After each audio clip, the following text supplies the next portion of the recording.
Salut tout le monde, on se retrouve aujourd'hui pour une nouvelle vidéo et aujourd'hui on se retrouve pour les achats et favoris du mois de avril. Je vais commencer tout simplement par vous dire de ne pas regarder mes cheveux. Je suis en pleine cure de sébum, enfin je suis à la fin de ma cure de sébum. Dans une semaine, pile poil, je lave mes cheveux. J'ai trop hâte parce que je déteste avoir les cheveux gras. Mais ils en avaient besoin, donc ça leur fait pas de mal. Je complète tout ça avec de la levure de bière et franchement, j'ai hâte que ça se termine, vraiment. Ensuite, deuxième petit point, ça fait du bien de se remaquiller, je vous assure. Bon là j'ai fait une reproduction make-up de Eyo Coralie. Bon, j'ai un petit souci au niveau des yeux parce que j'ai les yeux qui sont très fragiles avec l'allergie, surtout en ce moment le pollen, n'est-ce pas? Donc j'ai les yeux qui pleurent et le maquillage s'en va à certains endroits. Donc voilà, mais je suis plutôt très très contente. J'ai pu agrémenter avec des petits strass, youpi pour une fois. Bref, je crois que c'est tout. Donc on va passer maintenant aux achats du mois. Il y a énormément de maquillage car j'ai fait une énorme commande, enfin une énorme commande. Pour moi c'est gros. J'ai reçu beaucoup de choses. Pourtant malgré le confinement, je m'attendais à rien recevoir du tout. Et au final j'ai reçu les produits mais un petit peu en décalé. Donc je suis très contente. J'ai pu vous tourner la vidéo make-up que vous aurez vue, donc avant celle-ci évidemment. Mais voilà, aujourd'hui je vais vous détailler un petit peu, je vais vous montrer d'autres petites choses que j'ai pu acheter ce mois-ci. Et donc, let's go! Je vais commencer à Sephora. Donc premièrement, j'ai acheté un trio de masques parce que je crois qu'il était en réduction. Donc on a donc ces trois masques visage, on en a un au litchi, à l'ananas et à la coco. J'en ai déjà utilisé un et ça fait tellement du bien, surtout que pendant ce confinement, je ne me maquille pas, ou alors uniquement pour les vidéos. Autant vous dire, là, ça fait vraiment bizarre de m'être remaquillée. J'ai presque perdu l'habitude. Mais du coup, j'agrémente avec des petits masques, avec des soins pour le visage et tout ça. J'en profite que ma peau respire, tout simplement. Toujours à Sephora, évidemment, je me suis racheté ma base de chez Urban Decay, donc la Eyeshadow Primer Potion originale. Je l'ai prise en grande. Je voulais la prendre en petite à la base, mais voilà, je l'ai prise en grande. Au moins, j'en aurai une d'avance. J'ai pas encore fini celle que j'ai actuellement, du fait que je ne me maquille plus. Mais vu que c'est ma préférée, il fallait que j'en ai une d'avance, donc voilà. Ensuite, petite erreur de commande en fait. Du coup, sur Sephora, j'ai fait deux commandes différentes parce que j'avais oublié que la première commande, je l'avais passée, tout simplement. Et donc, du coup, je me suis acheté deux Shape Tape de chez Tarte. Alors, depuis le temps que je voulais ces anti-cernes, donc l'embout, j'adore. L'odeur, encore plus. La teinte, je vous l'ai pas dit, la teinte, c'est la porcelaine beige 8B. Et c'est exactement la bonne teinte pour ma carnation. Et je suis très contente. Je crois que c'est la plus claire, si je dis pas de bêtises. Mais en tout cas, je comprends mieux la réputation de cet anti-cerne parce que vraiment, il est génial. Il est super. Il a carrément détrôné mon Can't Stop Won't Stop de chez NYX. J'aimais bien celui de chez Révolution, mais je trouve qu'il n'y en avait pas assez pour la contenance. Là, vraiment, il sèche pas vite, il file un peu dans les plis au début quand on ne poudre pas, mais après quand c'est poudré, ça ne bouge plus. Il s'étale super facilement, il est très crémeux, enfin très crémeux, très liquide. Et l'odeur, franchement, j'adore l'odeur. Je sais pas pourquoi, j'ai un kiff sur les odeurs de produits comme ça, mais l'odeur, j'adore. Donc vraiment, très contente. Même s'il coûte un tout petit peu cher, je continuerai quand même à l'acheter parce que vraiment, c'est un gros coup de cœur. Bon, là, j'en ai deux, donc j'en ai pour un petit moment, sachant que je me maquille pas. Mais vraiment un gros coup de cœur sur ce produit. Chou, allergie. Toujours à Sephora, j'ai acheté un rouge à lèvres de chez Huda Beauty. Cette gamme-là, en fait, depuis qu'elle est sortie, elle me tentait. Mais un truc de dingue. Déjà, les packaging, j'ai trop aimé. Donc là, c'est la version matte. C'est le Wedding Day matte lipstick. Et c'est tout simplement un nude. Voilà. J'ai pas énormément de nude, en fait, dans mes rouges à lèvres. J'ai pas mal de colorés. Même si j'ai pas beaucoup de rouge à lèvres, hein, mais du coup, voilà, quand je ne saurais pas quoi mettre ou quoi que ce soit, je sais que j'ai un nude sous la main. Et alors, l'odeur, pareil, parce que j'ai la manie de tout sniffer quand je reçois. Là, je sais pas, avec l'allergie. Ouais, si. Ça sent la pâte à modeler quand on était petit à l'école. Ça sent la même odeur et j'ai un gros kiff sur ça parce que ça me rappelle énormément de souvenirs. Pourtant, c'est qu'un rouge à lèvres, hein. Mais j'aime trop l'odeur, j'aime trop. Donc pareil, ça coûte un petit peu, mais bon, j'ai pu faire quelques économies pour me faire plaisir ce mois-ci, donc j'en ai profité, autant vous dire.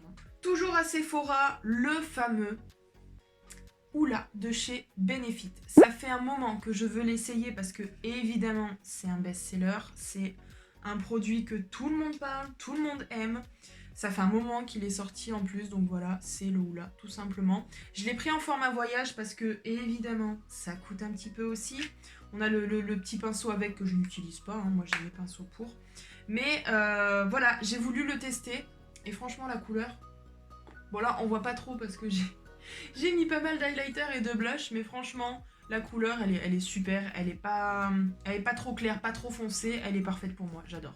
On termine à Sephora par tout simplement le gommage Wishful. Donc c'est l'autre marque de Huda Beauty. Ah, mais oui, c'est vrai que c'est à l'ananas. C'est pour ça, cette odeur me disait quelque chose. Déjà, j'aime trop le tube. Il est trop beau. Holographique comme ça, j'adore. Je peux pas vous en dire un retour pour le moment. Enfin un retour officiel on va dire, mais je le mets dans mes favoris, dans le sens où j'aime trop me l'appliquer sur le visage. Les 2 fois où j'ai pu le tester, une fois en vidéo et une fois sous ma douche, hein, j'ai adoré parce que ma peau ressortait vraiment toute douce. Elle était pas trop sèche parce que c'est vrai que des fois quand on fait des gommages qui sont assez forts, et ben on a la peau douce, mais on a le visage tellement sec que ça tiraille à certains endroits, et moi ça m'est déjà arrivé. Alors avec ça, pas du tout, parce que franchement, quand on y applique, enfin de toute façon vous l'avez vu dans la vidéo, mais quand on y applique, ça fait un effet vraiment particulier, c'est pas des gros grains en fait. Et franchement j'adore. Donc bon, ça je sais pas si je rachèterai, parce que pareil, ça coûte un petit peu, mais depuis le temps que je voulais l'acheter et depuis qu'il est sorti, bah voilà, j'ai dit écoute, profites-en, t'as mis de l'argent de côté, fais-toi plaisir. Donc voilà. On va passer à Beauty Bay. Donc là pareil, j'ai fait quelques petits achats. Allez, je commence par le plus gros, on va dire celui qui m'a coûté le plus cher. Évidemment, c'est le fond de teint de chez Anastasia Beverly Hills. Pareil, celui-ci, ça fait un moment qu'il est sorti.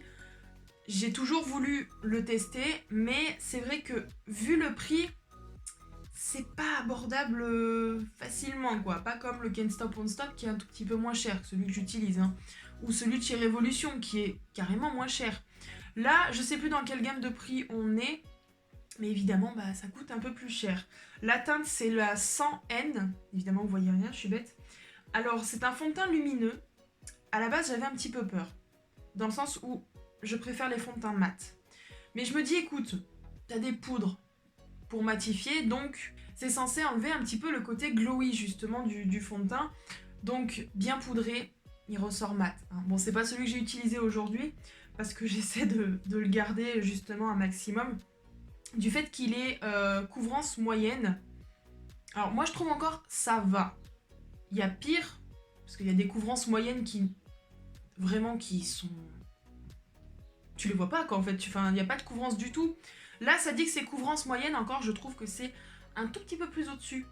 C'est pas full coverage, mais c'est pas moyen non plus.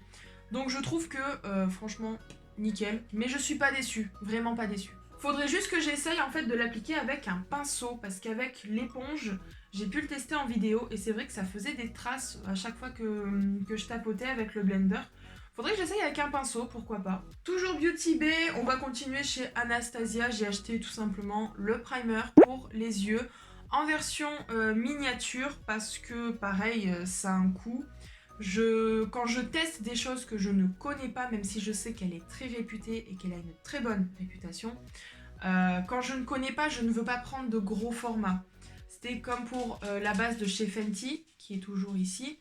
Je l'ai pris en miniature parce que déjà ça coûte cher aussi, et parce que je ne sais pas ce que je vais en penser. Si j'aime pas, je fais comment? J'ai payé cher pour rien et j'ai un truc pour rien. Donc là, bon, comme je vous ai dit, je sais qu'il a une très bonne réputation.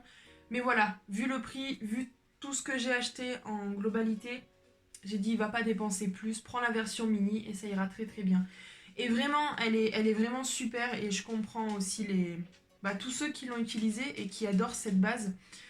Je sais pas si elle détrône celle de chez Urban Decay, parce que je ne l'ai pas testée au travail. Parce que je l'ai reçue évidemment pendant le confinement. Moi en fait, je cherche une base pour les yeux qui tient bien, dans le sens où quand je suis au boulot, j'ai pas que ça à foutre de faire une retouche dans l'après-midi avant de retourner au boulot le soir, parce que je travaille midi et soir. Je rentre le midi, je sais qu'avec la base Urban Decay, j'ai pas de retouches à faire. Donc à tester avec celle-ci le jour où je reprendrai le travail. Même si c'est dans longtemps. Je veux travailler les gars. Et on termine par un rouge à lèvres de chez Jeffree Star, tout simplement.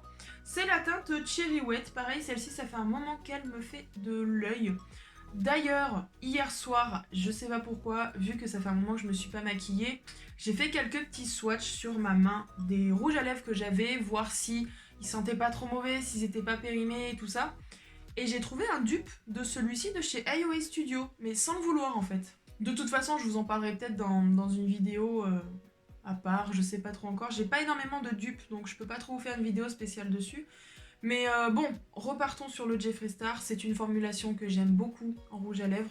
L'embout, j'adore. Il est super pratique pour appliquer le rouge à lèvres. Il y en a qui l'aiment pas. Moi, j'adore. Enfin, chacun ses goûts après. Hein. Donc voilà, je suis très contente. C'est mon 3e rouge à lèvres de chez Jeffree Star. Et celui-ci, ça doit faire 1 an et demi que je voulais l'acheter. Et du coup, voilà. Aujourd'hui, il est à moi. On passe maintenant à Révolution London Makeup. Révolution Makeup London, je sais pas dans quel ordre, enfin Makeup Révolution quoi. Je vais commencer par la base. Alors, c'est la Pore Perfecting Primer. Elle se présente donc comme ça. Et la base se présente donc comme ceci. Donc évidemment, je l'ai déjà utilisée. Il n'y a pas d'odeur. Alors, c'est particulier. Je veux pas dire que j'aime pas. Mais quand on l'applique, j'ai l'impression que ça fait un effet assez gras. J'aime pas le gras du tout. Donc, quand je l'ai appliqué, ça m'a fait vraiment bizarre, c'était particulier. Après, est-ce que ça fait bien tenir le make-up ou pas? Je ne sais pas parce que je l'ai pas testé sur une journée complète, donc je peux pas vous dire vraiment ce que j'en pense. Donc, à voir aussi plus tard, hein, si un jour je me maquille le matin et que je passe la journée avec le maquillage, j'utiliserai cette base. Je sais que c'était le monde de Salomé. C'est Salomé qui l'a testé avec un fond de teint, je sais plus lequel c'est, et ça avait pas du tout adhéré le fond de teint. À peine elle posait son doigt, le fond de teint accroché, et la base elle faisait tout glisser. Donc moi ça me l'avait pas fait avec mon fond de teint de chez Anastasia. Après, est-ce que ça le fait avec d'autres? Je ne sais pas. Je peux pas avoir vraiment d'avis dessus.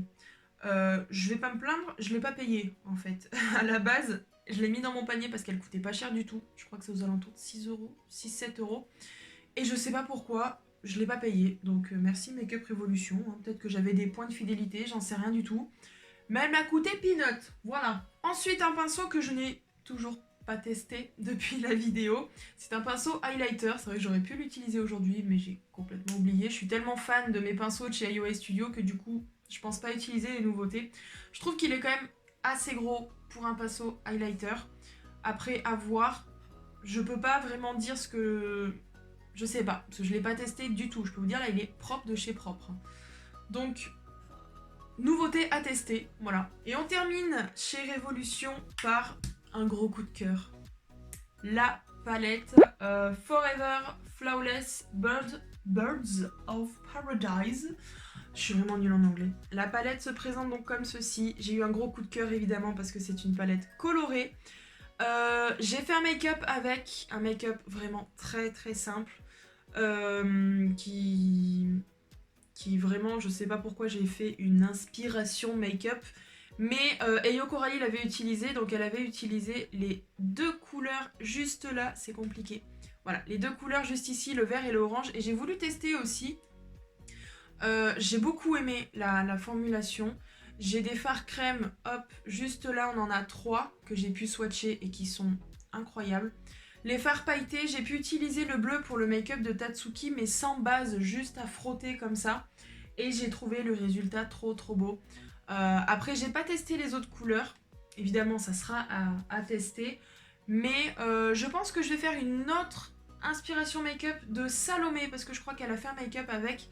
Donc du coup, je pense que je vais faire ça très prochainement. Voilà.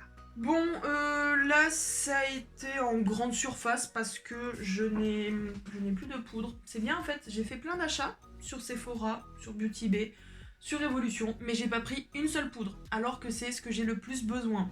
Donc du coup, mon père qui fait les courses, je lui ai demandé de me racheter tout simplement la infaillible de chez L'Oréal que j'aime beaucoup. J'en ai acheté 2. Comme ça, moi, je sais que j'en ai d'avance. Ensuite, donc, là, je vais vous parler d'un truc. Là, maintenant, on sort du maquillage. Je vais vous parler d'un petit truc que j'ai vu sur la chaîne de Mavachou. C'est un patch que l'on met sur le téléphone. Alors évidemment, je ne peux pas vous le montrer parce que mon téléphone filme actuellement. Mais j'ai gardé la boîte et j'en ai commandé 2. Donc, c'est les patchs Phase Up. Alors, à savoir que ça se présente comme ceci. C'est un patch comme ça qu'on accroche derrière son téléphone avec un schéma très particulier. En gros, je vais vous le sortir quand même parce que ça fait un peu con de... En gros, voilà, vous recevez ça avec un petit truc comme ça pour... je sais plus pourquoi. Vous recevez ça et en fonction de votre téléphone sur la petite fiche, vous avez des indications avec A, B, C, D, E, F, G, H, I avec des numéros. Et juste derrière, il est où le patch ? Juste derrière le patch, vous avez des petits trucs comme ça en fer pour accrocher dessus, pour avoir l'emplacement exact du patch sur votre téléphone. Donc en gros, vous placez le téléphone, quand vous avez fini de placer ces barres évidemment, vous placez le téléphone et vous posez le patch en fait sur le téléphone tout simplement. Et apparemment ça, c'est censé justement, quand vous mettez le patch ici, vous devez avoir la partie collante de notre côté et ça en fait c'est juste censé pouvoir le repositionner sans que ça colle. Ça a collé, perso, voilà. Mais c'est censé, je crois... Alors attendez, au lieu de dire c'est censé, tu vas lire ma belle, tout simplement. Ça réduit les ondes du smartphone, tout simplement. Réduit le DAS, débit d'absorption spécifique, jusqu'à 96%, testé par le laboratoire Emitech. N'altère pas la qualité des communications. Durée de vie illimitée sur votre mobile, si vous ne le décollez pas, évidemment. Compatible avec tous les iPhones et les principales marques de mobiles, donc les Huawei, les Samsung, voilà. Une fois placé dans la position pour votre smartphone, l'antenne Phase Up réduit de façon optimale l'accès de rayonnement. Ça réduit les maux de tête, ça réduit les sifflements, l'échauffement de l'oreille, les troubles du sommeil et l'échauffement du mobile. Voilà. Je peux pas vous dire ce que j'en pense parce que je vois pas plus de différence, mis à part que c'est vrai que je dors mieux. Je sais pas si c'est depuis que j'ai le patch ou pas. Mais je dors beaucoup mieux. Maux de tête, pas encore. Parce que moi, le problème, c'est que j'ai un trapèze qui est très, très contracté tout le temps. Bon, là encore, sans le boulot, ça va. Mais quand je travaille, je suis tout le temps contractée. Et du coup, j'ai souvent des maux de tête à cause de ça. Enfin, ça, de toute façon, c'est ma magnétiseuse qui me l'a dit. Et j'ai des exercices à faire sur ça. Donc, les maux de tête, pas encore. Mais je sais que je dors un petit peu mieux. Alors, est-ce que c'est grâce à ça ? Je ne sais pas. Mais bon, je l'ai acheté, voilà, j'en ai acheté un pour Clara dès qu'elle aura changé son téléphone parce qu'elle a cassé le sien. Ça sert à rien de le mettre sur un téléphone que vous voulez changer parce qu'à partir du moment où vous décollez le patch de votre téléphone, c'est mort. Voilà, il ne marchera plus. Donc faut faire attention aussi comment on le met. Passons maintenant à ce qu'il y a juste derrière moi. Je pense qu'il m'a donné assez de fil à retordre. Mon bureau, voilà. De toute façon, j'ai filmé un vlog sur comment j'ai monté mon bureau. C'était une catastrophe de A à Z, mais au moins il est là. Je suis très contente. J'ai mon bureau spécial maquillage, j'ai mon bureau. Je ne filmerai pas de l'autre côté, dans le sens où mon bureau est toujours en bordel pour le moment. Tant que je n'ai pas rangé ma chambre, voilà, ça sera le seul point. J'ai l'impression que c'était pas comme ça tout à l'heure. Voilà. Ça sera vraiment le seul point de vue que vous aurez pour le moment dans mes vidéos. Surtout que maintenant j'ai trouvé une petite astuce justement pour filmer mes vidéos, que ce soit make-up ou lambda. J'ai tout simplement une petite étagère à roulettes à côté de moi pour poser mes affaires. Et j'ai une ring light, les gars. Oui. Je vous mettrai bien sûr une photo. Hein. Alors, c'est pas une ring light de qualité avec un grand cul. C'est basique. Ça fait très gadget. Même le trépied, je le vois, il fait très très gadget. Mais ça fait son taf. Vous voyez quand même qu'il y a une bonne luminosité. C'est beaucoup moins embêtant à mettre que le parapluie lumière, évidemment, parce que je le laisse toujours déplié. Donc vous avez une petite télécommande qui est reliée avec donc un fil comme ça que vous branchez sur une prise. Donc vous pouvez l'éteindre, voilà. Vous voyez, c'est beaucoup mieux. Vous pouvez aussi régler l'intensité de la lumière. Voilà. Et vous pouvez changer la lumière. Donc là j'ai une couleur assez chaude. Encore plus chaude. Et là j'ai là les yeux, ça y est, ils ont pris un coup. Là je mets toujours celle la plus froide. Moi j'aime bien avoir une lumière blanche pour filmer, surtout pour les make-up. Donc voilà. Ça va pas coûter non plus très très cher sur Amazon. Mais je me dis, écoute, pour le début c'est pas mal. On a le temps de mettre un petit peu d'argent de côté, d'avoir un bon micro. Plus tard, dès que j'aurai tout ce que j'aimerais pour YouTube, un fond, un micro et tout ça, j'achèterai une vraie ring light qui coûte très très cher mais qui sera beaucoup mieux quand même. Mais déjà je trouve qu'elle fait le taf celle-ci. Et dernière chose que j'ai acheté, alors là c'est sur Facebook Market. À savoir que à côté de ce bureau, il y avait deux petites tables basses avec tous mes mangas et j'avais mis mes figurines pop juste au-dessus. Ça a été mon fond pendant une vidéo, je crois. Du coup, j'y ai complètement décalé quand j'ai reçu mon bureau. Et je me suis dit, je voulais voir plus tard, dès que j'aurai fini de payer mon ordinateur par exemple, pouvoir m'acheter une bibliothèque. Le souci, c'est que comme Clara m'a dit, le truc c'est que ça va faire beaucoup trop de dépenses et tout ça. Garde-y quand tu auras ta maison, comme ça tu pourras peut-être acheter une bibliothèque 2 fois plus grande, voire 3 fois plus grande. Ben j'ai craqué. J'ai craqué, voilà, c'est tout.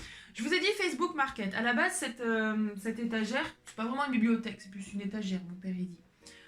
Cette étagère, je l'ai trouvée sur Amazon à plus de 60 €. Je crois qu'elle était presque à 70 €, un truc comme ça. Et là, en me baladant sur Facebook Market, en regardant, parce que j'y vais jamais dessus, j'ai regardé quelques figurines, quelques petits trucs, et j'ai dit, bah vas-y, regarde les étagères. Et là, j'ai trouvé exactement la même que sur Amazon, à 20 €, les gars. 20 €. Ah, autant vous dire, je suis très contente. J'ai pu tout mettre. Je vais vous la montrer, je vais pas vous mettre une photo, je vais carrément vous la montrer. De toute façon, j'ai fait une vidéo dessus quand je l'installe. Donc vraiment très contente. C'était pas prévu, mais à ce prix-là, j'ai dit il n'y a pas photo quoi en fait. Donc très très contente. Et j'ai l'impression que ça agrandit un petit peu aussi la pièce. Par contre, je m'attendais pas à ce qu'elle soit aussi profonde et aussi large. Parce que je savais qu'elle faisait plus de 2 mètres, mais là, j'ai pu en mettre les gars. Je peux vous dire, je peux en racheter des choses. Donc voilà, du coup je l'ai mis juste ici, à côté de ma télé. Et il y a vraiment tout. Il y a même mes figurines. Voilà, c'est sur ça que se termine cette vidéo. J'espère qu'elle vous aura plu. Pas mal d'achats ce mois-ci, je suis très contente. J'ai pu tester beaucoup de nouveautés. Des nouveautés que j'adore, donc que du positif. Et puis bah voilà. Écoutez, on se retrouve très vite sur YouTube pour une prochaine vidéo. En attendant, je vous fais de gros bisous et prenez soin de vous. Ciao!